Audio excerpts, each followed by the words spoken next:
Yo, and that, guys, is how I came up with the name Fett Katz for this build. Basically, I saw a buff cat and I look at my cat, super skinny, super tiny, so I just call this build Fett Katz. But the main reason, put the joke aside, the main reason is because we're using a really, I would say, a tanky-ish build with a lot of buffs and really high health recovery. That's why this cat is really tanky. Yeah, it's super unique, this build, because not a lot of people will use this set, and I'll show you now what I'm using. Obviously, you need to use your Troll King for health recovery build, so we'll be using 2 heavy Troll King, 1 well fitted and 1 impenetrable, both with stamina enchantment, so max stamina glyph. And the second set we'll be using is our niche set, which is called Daedric Trickery. Give you health, stamina, magicka. Okay, I guess the 2, 3, 4 pieces not the best, but not the worst. And the 5th piece is super interesting because you get 5 random major buff. So you get Expedition, which is okay, Protection, which is really powerful, Mending, super powerful, Heroism, super OP, and Vitality, super nice as well. So you get 4 really nice buff for 50% of the duration time, uptime. So you compare this to like a Wizard Repose. Wizard Repose gives you, may give your enemy minor Meum, which is about 15% reduction damage for like no downtime. So you compare that to this is like a 50%, but you get a major buff. So it's more or less the same. It's like a stamina version, and you can use it on Magicka builds as well. I use it on my Magicka Templar, which is super insane, super powerful. Yeah, so we'll be using, since this is a heavy armor build, so you need 5 pieces of heavy armor on your body pieces. So I'll be using chest heavy, feet heavy, and legs heavy.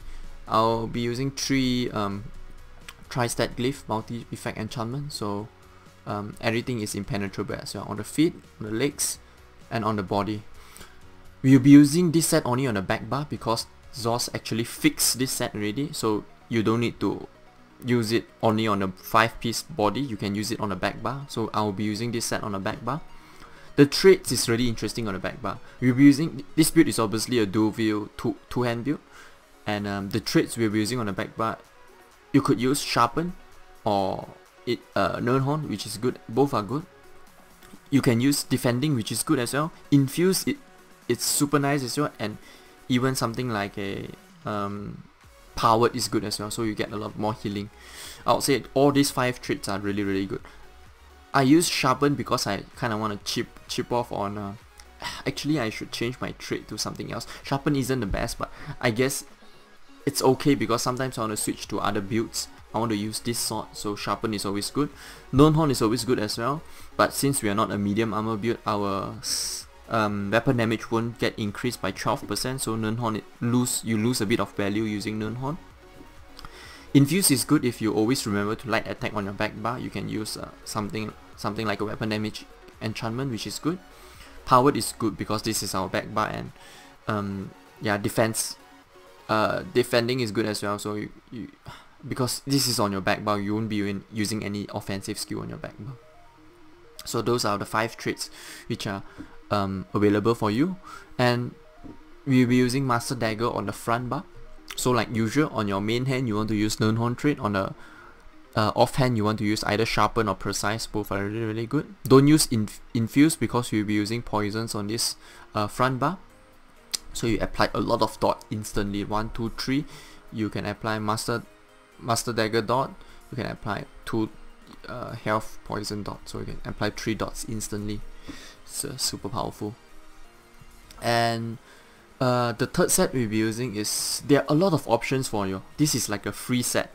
You can use any set that you desire. I'll go through what is the best you can use. The first one is obviously slots. For non-CP slots, it's just insane. In CP it's decent as well. So if you want to be super competitive, always go for slots. I don't recommend it because it's just really cheesy, especially Nightblade against Nightblade fight. You will always win the fight because you have slots available. And the second set you can use is Viper. Viper is good because you get the weapon crit, and you have low weapon crit because we are heavy armor, so you kind of compensate by using Viper. And in non-CP, Viper is really powerful as well, so you can always use Viper. And if you don't like any of the proc sets, you can always go for Bone Pirate, you can go for Shackle Breaker, or you can go for Spriggans. These 5 sets are really good. There's one more set. If you're willing to farm, this set is a really powerful set for CP campaign. Non-CP campaign is decent as well. 2-Fang Snake set.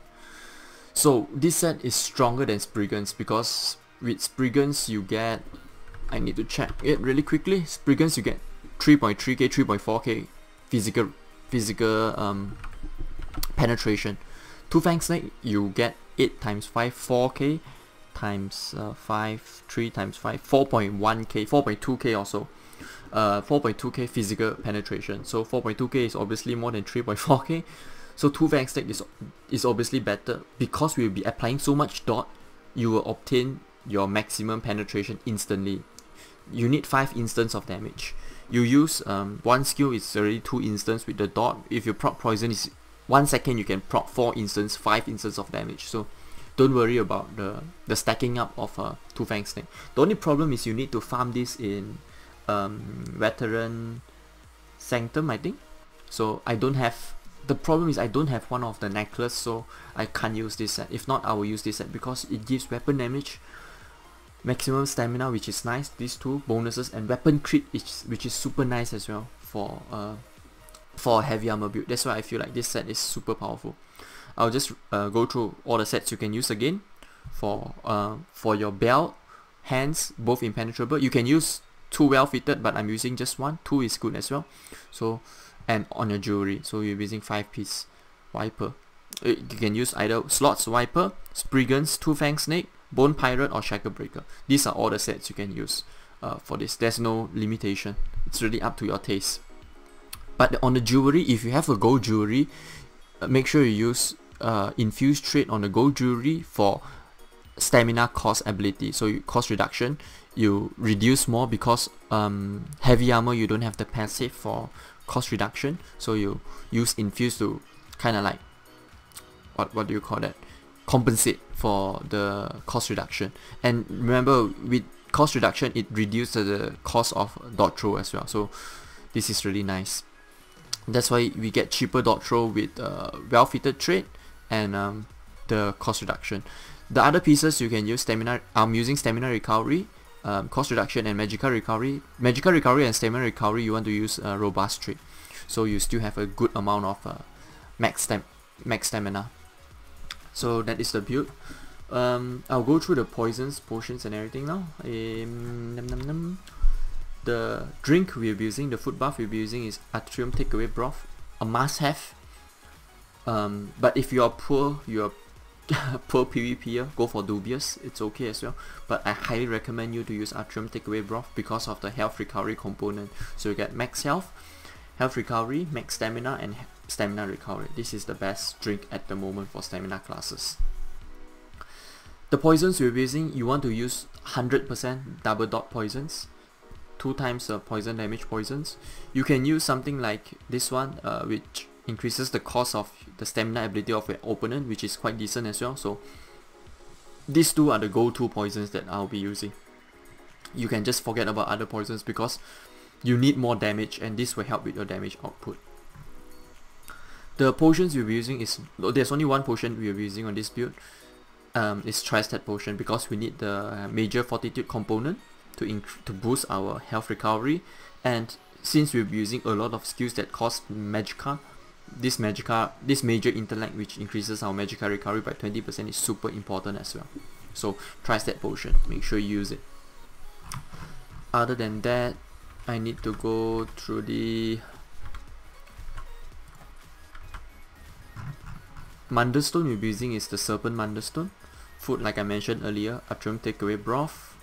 And the race you can use is, there are 3 races I think is the best. Health component. Any races that have health recovery, like Khajiit is good, Orc is good. What else? Nod, I think Nod is good as well. These 3 are really good. Just make sure you're running.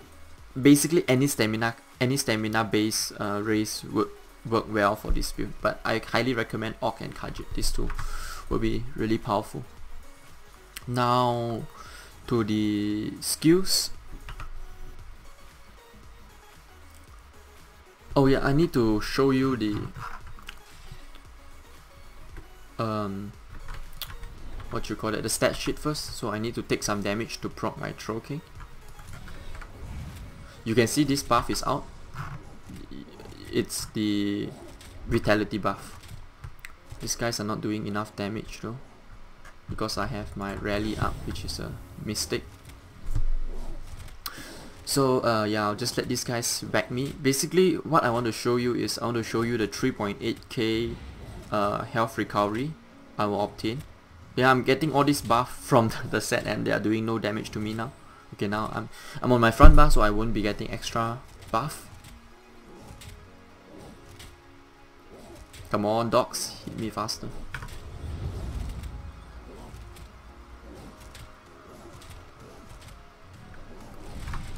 Alright, now I got the buff. So if I use a potion, I'll show you now. The base health recovery is 3.8k. Stamina recovery is about 2.2k if I have this buff up. Let me just get away. Sorry about the interruption. So basically, yeah, health recovery, it will go up to 3.8k. Oh man, this is such a fail video. Okay. Like I mentioned earlier, health recovery is 3.8k. It will go up even furthermore with buffs like vitality buff or mending buff, so you shoot more than 4k easily if you have those two buffs available for you. Your stamina recovery fully buff is 2.2k, which is decent for a heavy armor build. Magical recovery is really high, 900, really decent. So you need to remember you have a passive. As a heavy armor build, you have a passive core constitution, so you will obtain about 2.7 270 magical recovery and stamina recovery all times, so you need to include that as well. And our weapon damage is 2.2k. Weapon crit is extremely high because we are in a CP environment now, and I'm using daggers with Viper, so that's why it's so high. And I'm a Khajiit as well. Even for can you imagine, for a heavy armor build you have 56% critical damage? Insane. Our resistance will go up to 21k, so which is really nice for Nightblade. Crit resistance is 2k, decent. Penetration is okay as well. So yeah, that is the build. That is the stat sheet. Yeah, you need to remember that we have a lot more buffs, so we are tankier than you think. It's not just this 21k resistance. You have a lot more incoming defensive buffs as well to make you a lot more tankier. Now to the skills. I'll show you now what I run when I'm running solo or something like in Battlegrounds. So this is the skills I'll be using in Cyrodiil solo or Battlegrounds. If I'm running in a group, I'll change one or two skills. So I won't be using Execute on this build. I'll be using Relentless Focus, so you can proc this when it's available. Surprise Attack, bread and butter DPS. Ambush, your gap close. Mesisteria, your fear, your CC. Blood Trace, it's really powerful because we're using the Master Dagger, or you can use Master Axe as well, so that's why Blood Trace is really powerful. It doesn't show the buffed up stats on the tooltip, but when I use it then it will show. So it's about usually I think 13k if I'm not mistaken, 12k 13k physical damage dot for 9 seconds. In cap obviously is your ultimate to apply major defile as well. And on your back bar we'll be using either, if you're running in Cyrodiil a lot, you can definitely go for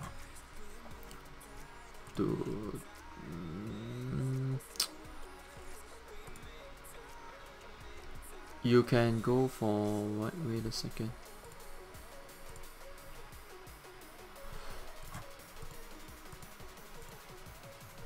Yeah, here.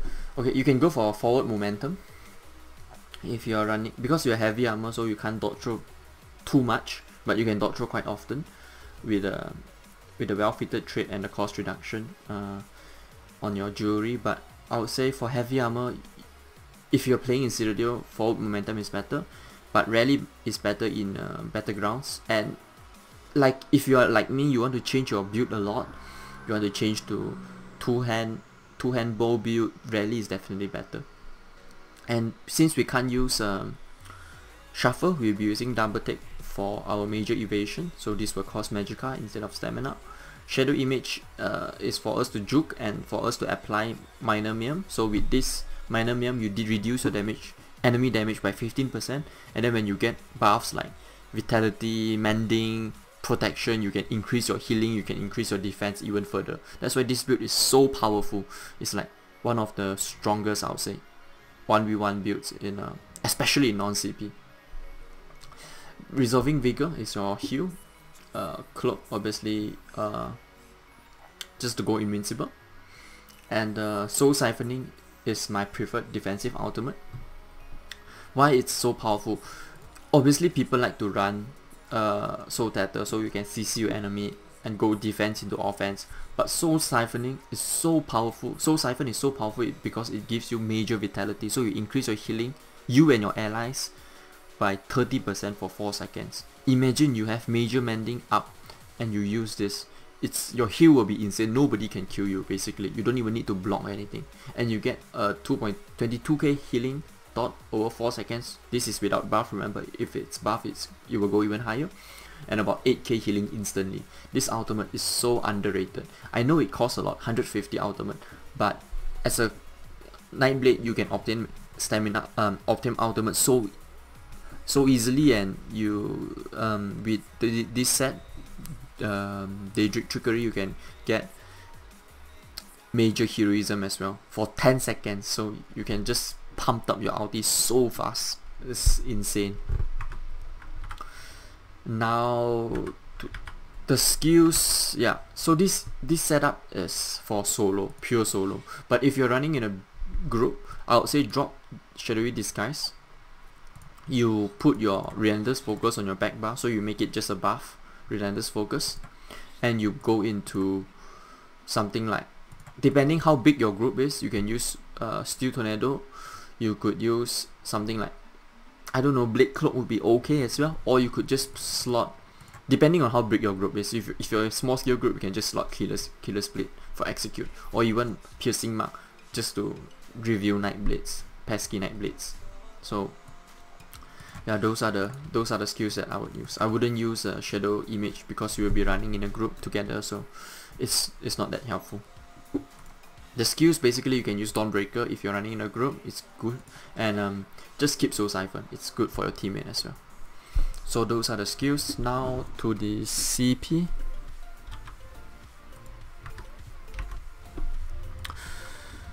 "51 Warlord, 15 Siphoner, 3 Sprinter, 64 Mooncalf, 66 Tumbling, 23 Defile, 28 Shadow Ward, 37 Bless, 13 Shattering Blows, 6 Physical Weapon Expert, 66 Master at Arms." You can put some into Thermal Church. I don't put any into Thermal Church because I changed my build a lot, so I don't think it's worth it. And now 56 into Precise Strikes, 23 Piercing, 49 Mighty, 2 Medium Armor Focus. Actually I should just take this away because I'm not using Medium Armor now. Just take this out and put it into Resistance. 72 Ironclad, 20 Resistance, 28 Thick Skin, 49 Hardy, 49 Elemental Defender, and last one is Quick Recovery, 32. So this is the CP setup that I'm using. So yeah, I think that's about the build. I would say it's not super easy to play because there are limitations to Nightblade with your healing. So this build is it counters the problems, you know, it solves the problem with Nightblade. The problem with Nightblade now is when you get slaughtered, you can't go into Cloak to reduce your damage. You will break your Cloak instantly, and then you need a lot of healing. And with the healing, we get from the set we're using, Trickery, and the Troll King, we will kind of compensate with the healing department. And for our output damage, we'll be using something like an offensive set like Viper, I don't know, Bone Pirate to give you more damage, and with Master Dagger Dual we'll get a lot more damage. So it's like there's always give or take. If you want to be defensive, you will lose some damage, but we kind of like find a balance between both for Nightblade. And we are using heavy armor, so obviously we are tanky as well. So how you want to engage an enemy? It's pretty straightforward. Let's say this Mammoth is our enemy. You want to apply your buffs first. You want to go into a good distance, like 20 meters or so. You want to put down your shade, and then because you never know how many enemies you are fighting, so you always want to put down your shade, buff your Relentless, and then you want to try to go into cloak first, ambush in, so you're still invincible. If you have incap, you go to incap, then apply your dot instantly, and then straight go into light attack, suppress attack. So that is the basics. So if you don't have your incap, you can go into cloak, ambush in, heavy attack, and then into rending slashes. And then when your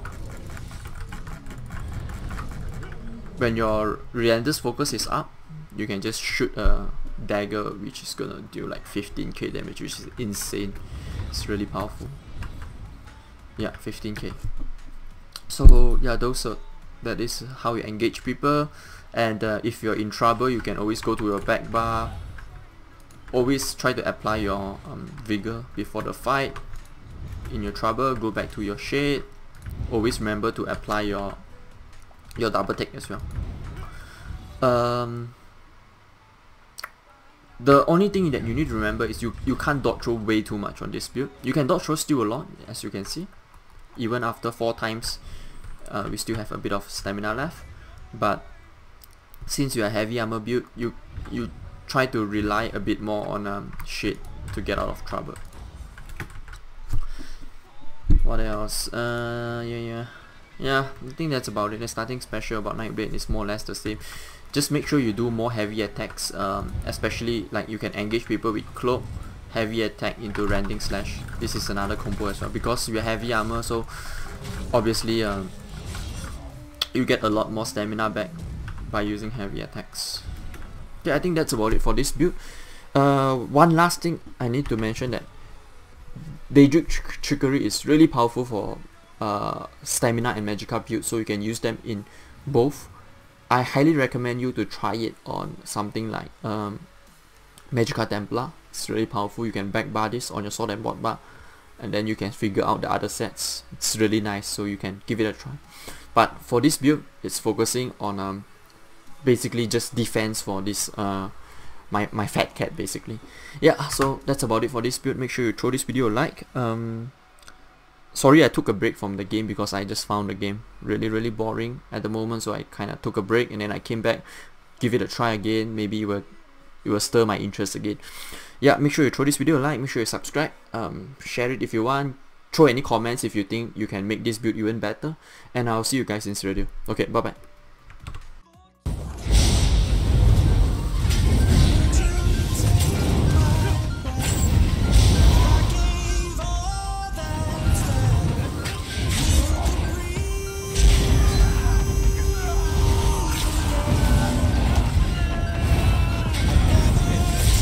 The issue is, I have no sustain.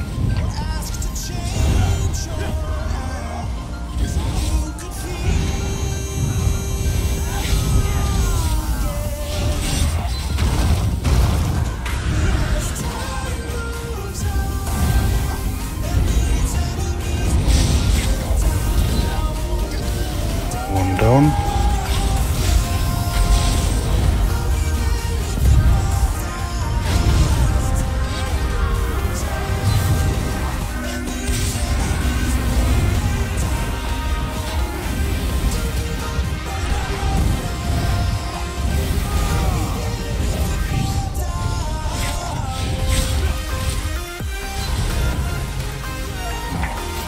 And one guy just keeps on running after me, spamming dizzying swing.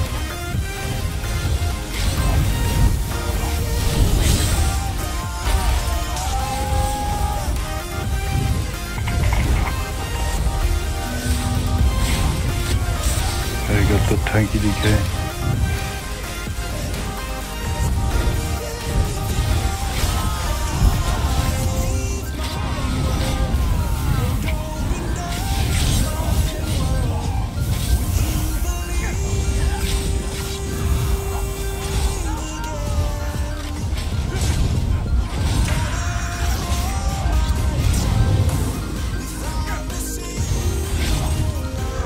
Yeah, obviously he's gonna try and run now.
Oh yeah. What? Oh my god, I don't believe that just happened. Oh, I don't believe that just happened.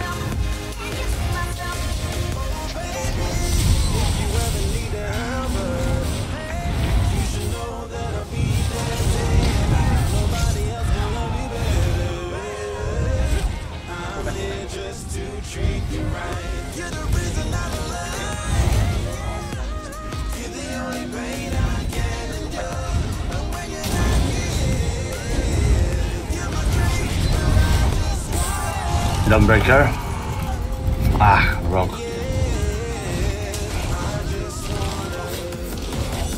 Fucking James got me.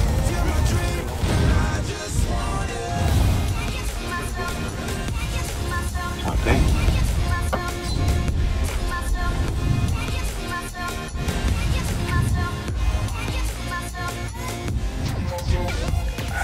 Watch out.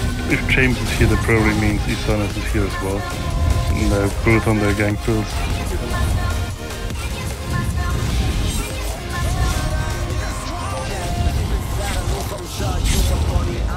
Boom, down you go.